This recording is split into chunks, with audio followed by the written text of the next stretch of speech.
ರೆಪ್ರೆಸೆಂಟೇಷನ್ಗೆ ನಿಂತಿದೆ. ನಮ್ಮ district governor ಕೂಡ ಆಗಮಿಸಿದ್ದಾರೆ. ಮಾತೃ ಕ್ಲಬ್ ಲಯನ್ಸ್ ಕ್ಲಬ್ ಸಾಗರ. ಈ ಮಾತೃ ಕ್ಲಬ್ನಿಂದ 2 ಕ್ಲಬ್ಗಳು ಆಗಿ ಇದು ಲಯನ್ಸ್ ಕ್ಲಬ್ ಶ್ರೀಗಂಧ 3ನೇ ಕ್ಲಬ್ ಆಗಿ ಹೊರಹೊಮ್ಮುತ್ತಿದೆ. ಲಯನ್ಸ್ ಕ್ಲಬ್ ಸಾಗರ 3 ಕ್ಲಬ್ಗಳನ್ನು ಕೊಟ್ಟಿರ್ತಕ್ಕಂಥ ಹೆಮ್ಮೆ ಇದೆ. ಅದರಲ್ಲಿ ಒಂದು ಆನಂದಪುರ, ಇನ್ನೊಂದು ತುಮ್ರಿಲೂ ಕೂಡ ಇದೆ ಅಂತ ಹೇಳಿದ್ದಾರೆ. ಖುಷಿ ಆಯಿತು. ತುಮ್ರಿ ಇನ್ನೊಂದು ಕ್ಲಬ್ ಇದೆ. 2 ಕ್ಲಬ್ಗಳು ತನ್ನ ಚಟುವಟಿಕೆಯನ್ನು ಮಾಡ್ತಿಲ್ಲ. ನಾನು ಈ ವಿಚಾರವಾಗಿ ನಮ್ಮ PNGF ಅಶ್ವಿನಿ ಕುಮಾರ್ ಸರ್ ಹತ್ರನೂ ಮಾತಾಡಿದೆ. ತದನಂತರ MV ಪುಟ್ಟಸ್ವಾಮಿ ಹತ್ರನೂ ಮಾತಾಡಿದ್ದೇನೆ. VSS ಮೂರ್ತಿಗಳ ಜೊತೆನೂ ಮಾತಾಡಿದ್ದೇನೆ. ಈಗ ಹುಟ್ಟುವಂತಹ ಕ್ಲಬ್ಗಳೇನಿದ್ದಾವೆ, ಈ ಕ್ಲಬ್ಗಳು ಮಾತೃ ಕ್ಲಬ್ ಅನ್ನ ದಯಮಾಡಿ ಮರೆಯಬೇಡಿ ಅಂತ ಹೇಳಿ ನಾನು ಈ ಮುಖಾಂತರ ತಮ್ಮಲ್ಲಿ ಕೈ ಮುಗಿದು ಕೇಳ್ಕೊಳ್ತಿದ್ದೇನೆ. ಕ್ಲಬ್ ಆಗ್ತದೆ, ಸೇವಾ ಚಟುವಟಿಕೆಗಳನ್ನ ಮಾಡ್ತೀವಿ, ಎಲ್ಲರೂ ಕೂಡ ಹೌದು. ಆದರೆ ಮಾತೃ ಕ್ಲಬ್ ಅನ್ನ ನಾನು ಏನಂತ ಭಾವಿಸ್ಕೊಂಡಿದ್ದೇನೆ ಅಂದ್ರೆ ಒಂದು ತಾಯಿ ಅಂತೇಳಿ ಭಾವಿಸ್ಕೊಂಡಿದ್ದೇನೆ. ಕ್ಲಬ್ನ ಪರವಾಗಿ ತುಂಬ ಹೃದಯದ ಸ್ವಾಗತವನ್ನ ಕೋರ್ತಾ ಇದ್ದೇನೆ. ನಮ್ಮ ಜೊತೆಗೆ ಡಿಸ್ಟ್ರಿಕ್ಟ್ 3176 ಇವರು ಕೂಡ ಇದ್ದಾರೆ. ಇವರಿಗೆ ಸಾಗರ ಲಯನ್ಸ್ ಕ್ಲಬ್ ಹಾಗೂ ಸಾಗರ ಶ್ರೀಗಂಧ ಲಯನ್ಸ್ ಕ್ಲಬ್ನ ಪರವಾಗಿ ತುಂಬ ಹೃದಯದ ಸ್ವಾಗತವನ್ನ ಕೋರ್ತಾ ಇದ್ದೇನೆ. ಅದೇ ರೀತಿ ಈ ಕಾರ್ಯಕ್ರಮದಲ್ಲಿ ಫೆಲಿಸಿಟೇಷನ್ಗಾಗಿ PNGF ಲಯನ್ ಅಶ್ವಿನಿ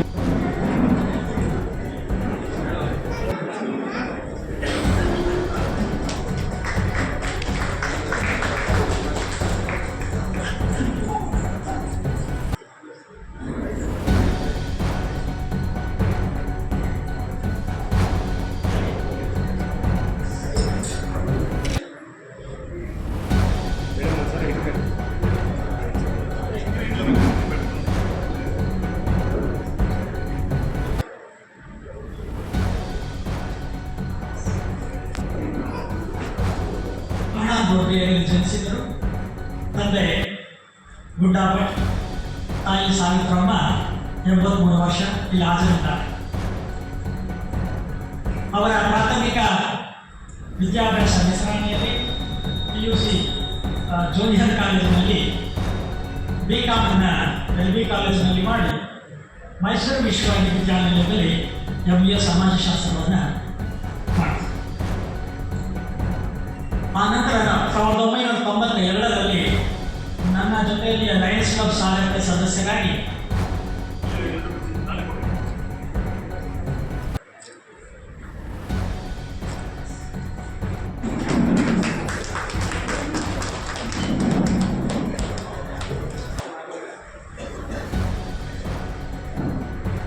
ನಾವು ಕಾಂಗ್ಯಾಟ್ ಡ್ಯಾಬೇಜ್ ಅಂತ ಹೇಳ್ತೇವೆ. ಇದು ಲಯನ್ಸ್ ಕ್ಲಬ್ ಸಾಗರ ಶ್ರೀಗಂಧ ಪ್ರತಿಯೊಬ್ಬ ಸದಸ್ಯರ ಒಂದು ಪ್ರೀತಿಯ ಸಂಕೇತ ಅಂತ ಹೇಳಿದರೆ ತಪ್ಪಾಗಲಿಕ್ಕಿಲ್ಲ. ನಮ್ಮ ಅಂತಾರಾಷ್ಟ್ರೀಯ ಸಂಸ್ಥೆಯ ನಿಯಮಾವಳಿಗಳ ಪ್ರಕಾರ ನಮ್ಮ ಸಭೆ ಸಮಾರಂಭಗಳನ್ನು ಪ್ರಾರಂಭ ಮಾಡಲಿಕ್ಕೆ ಹಾಗೂ ಮುಕ್ತಾಯಗೊಳಿಸಲಿಕ್ಕೆ ನಾವು ಇದನ್ನು ಯೂಸ್ ಮಾಡ್ತೇವೆ. ಇದು ನಿಮ್ಮೆಲ್ಲರ ಒಂದು ಪ್ರೀತಿಯ ಸಂಕೇತವಾಗಿ ಇದನ್ನು ನಾನು ಅಧ್ಯಕ್ಷರಿಗೆ ಹಸ್ತಾಂತರ ಮಾಡಲಿಕ್ಕೆ ಇಚ್ಛೆ ಪಡ್ತಾ ಇದ್ದೇನೆ. ಎಲ್ಲ ಸಾಗರ ಶ್ರೀಗಂಧ ಲಯನ್ಸ್ ಕ್ಲಬ್ಬಿನ ಸದಸ್ಯರು ಬನ್ನಿ.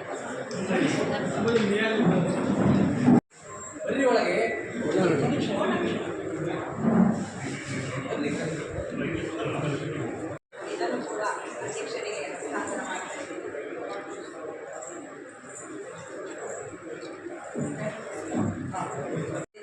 ನಿಮ್ಮ ಹೆಸರುಗಳನ್ನೆಲ್ಲ ಇಲ್ಲಿ ನಮೂದಿಸಲಾಗಿದೆ. ಇನ್ನು ಮುಂದೆ ಯಾರಾದರೂ ಸದಸ್ಯರಾಗಿ ಬಂದರೆ ಇಲ್ಲಿ ಅವರ ಹೆಸರು ಬರಲಿಕ್ಕೆ ಖಂಡಿತ ಸಾಧ್ಯವಿಲ್ಲ. ಅದಕ್ಕೋಸ್ಕರ ನಾವು ಚಾರ್ಟರ್ ಮೆಂಬರ್ಸ್, ಚಾರ್ಟರ್ ಅಧ್ಯಕ್ಷರು ಅಂತ ಹೇಳುವುದಂತ ಇದು ಒಂದು ಹೆಮ್ಮೆ. ಇದನ್ನು ಕೂಡ ಅಧ್ಯಕ್ಷರಿಗೆ ನಾನು ಹಸ್ತಾಂತರ ಮಾಡಬಹುದು. ಸರಿ.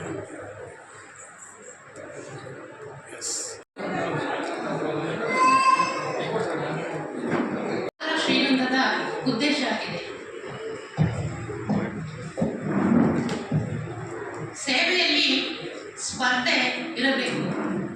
ಏಕೆಂದರೆ ಇದರಿಂದ ಎಲ್ಲರಿಗೂ ಹೆಚ್ಚು ಹೆಚ್ಚು ಸೇವೆ ಮಾಡೋದಕ್ಕೆ ಅನುಕೂಲ ಆಗುತ್ತೆ. ಚಿಕ್ಕ ಅವಕಾಶಗಳು ತಪ್ಪಿದರೆ ಅದರ ಅರ್ಥ ದೇವರು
ನೀಡ್ತಾ ಇದ್ದಾರೆ.